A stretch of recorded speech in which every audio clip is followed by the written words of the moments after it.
Hi again. So, we've been talking a lot about making predictions. Remember, predictions are a guess we make about a story. It's important for us to make predictions so we can be good readers and understand what we are reading better. Let's look at some book covers and try to make a prediction about what they are about.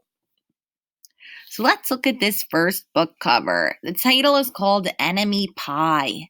Can you make a prediction about what it might be about? Take a few seconds.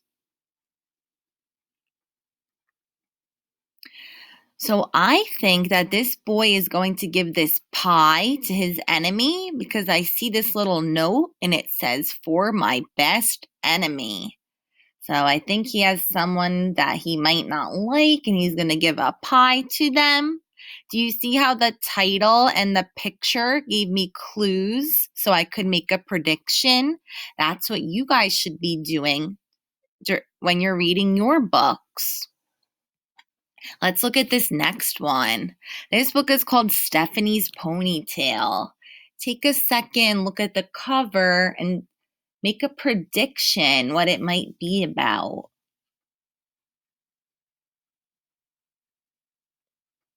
So my prediction would be Stephanie has a family and they look like they're getting ready maybe for school in the morning. Her mom kind of looks like she's having trouble doing her ponytail, so maybe she's going to get a haircut.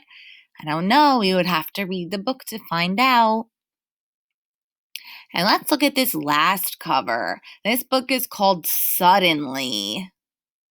Take a second and make a prediction what you think it might be about.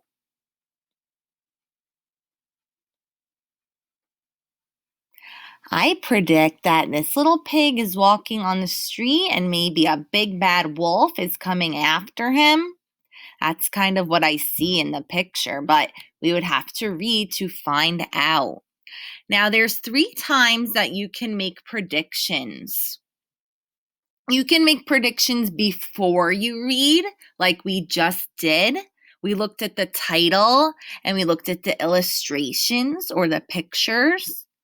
You can make a prediction while you read and look for clues using what you know. So, based on the words when you're reading, you can do it during the book. You can also make predictions after you read. So stop yourself and ask if you were right. Remember yesterday we said sometimes your predictions will be right and sometimes they'll be wrong, okay? So when I read today, I'm going to be doing all 3 of these. I'm going to make a prediction before I read, during when I read, and after I read. Now, I'm actually going to play a story for you today because I don't have a copy of it, and it's one of my favorite books for predictions. And I also want you to be able to see the pictures really well so you can try to make predictions. All right, we're not going to listen to the whole story, but we're going to listen to a good part of the beginning, and I'm going to pause throughout to make predictions. The Storyline Online, brought to you by the SAG Foundation. I'm Kevin Costner, and this is Jillian Estelle. We're going to read to you a book today, and it's called, you might want to show them the book. What's it called? It's called Catching the Moon by Crystal Hubbard, illustrated by Randy Duberg. And it's a story of a young girl's baseball dream. So I'm going to go back a little bit, and I'm going to look at the cover. Illustrated by Randy Duberg. And it's a story of a young girl's book. So I see this book is called Catching the Moon, and I see a girl with a baseball mitt. So I'm wondering if maybe she's gonna play baseball. I know she can't catch the moon because nobody can do that. So I'll have to read to find out.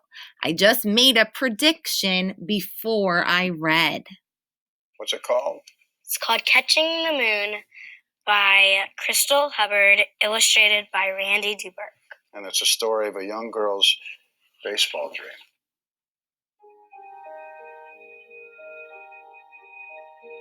Marcinia Lyle loved baseball. She loved the powdery taste of dust clouds as she slid through them. She loved the way the sun heated her hair as she crouched in the outfield waiting for fly balls. And she loved the sting in her palm as a baseball slammed into it right before tagging out a runner. If there was anything in the world better than baseball, Marcinia didn't know it. She dreamed of growing up to be a professional ball player so she could play ball all the time.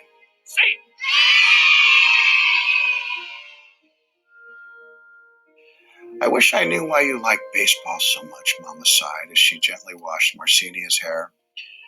Marcinia shrugged. Mama often questioned Marcinia's interest in baseball, particularly when washing field dirt from her hair. It's just fun, Marcinia said, giving her mother the same response as she always did. Playing dolls is fun, Mama said. Marcinia blew a puff of lather from her palm. Not as much fun as baseball. After Marcinia crawled into bed, Papa appeared in the doorway. What did you learn in school today? He asked.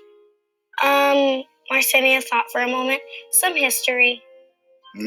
Papa crossed his arms. And how did your team do in the game after school? Harold got a triple in his first at-bat, and Clarence tagged out 2 runners, Marcinia said eagerly. I struck out my first time at the bat, but then I caught a deep fly ball that would have scored the tying run for the other team if I'd missed it. We won 11-10. Marcinia's smile gleamed like the noonday sun as she shared the details of her victory. We won the game, Marcinia said once more. And you also ripped another dress, Papa said, dismayed. Then he kissed Marcinia's cheek and turned off the light, leaving her alone with the moonlight and shadows and her dreams of becoming a baseball player. The tiny house was still. Marcinia could almost hear her mother's needle and thread moving through the fabric as she sat at the kitchen table mending Marcinia's dress. After a while, Marcinia heard her papa's voice. I wish she would think about school as much as she thinks on baseball. She wants to be a ball player when she grows up, Mama said with a sad chuckle. I just want her to be happy.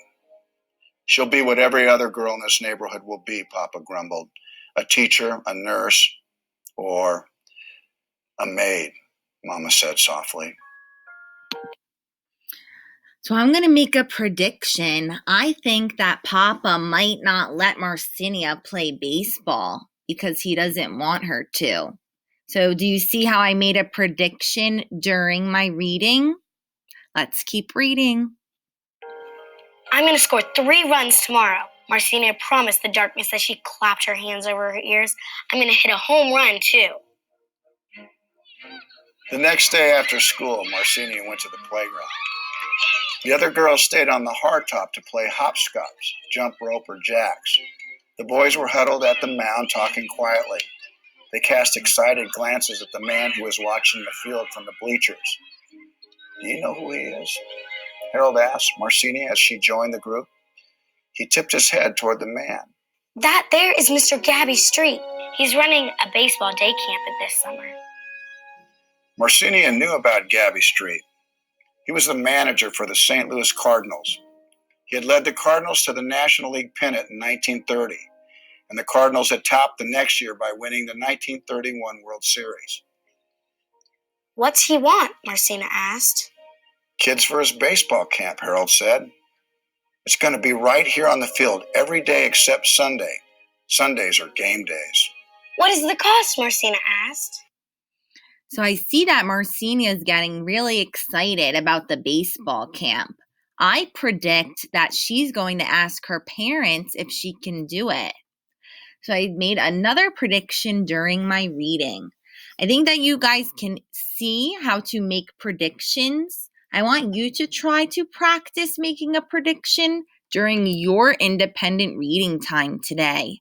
We're not going to finish this whole book, but if you would like to, it is on StorylineOnline.net and you can finish it, okay? See you soon.